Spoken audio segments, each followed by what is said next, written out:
কুমিল্লা জেলার অন্তর্গত দেবিদ্বার উপজেলায় পর্যাপ্ত আলুর চাষ হয়ে থাকে।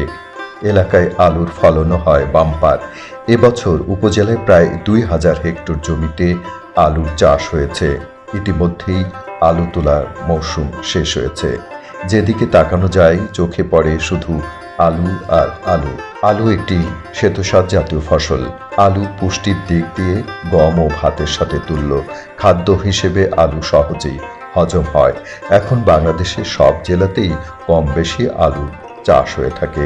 তবে যে সমস্ত এলাকায় মাটির অম্লতা বৃদ্ধি পেয়েছে, ডোলোচুন ব্যবহার করলে আলুর ভালো ফলন পাওয়া যায়।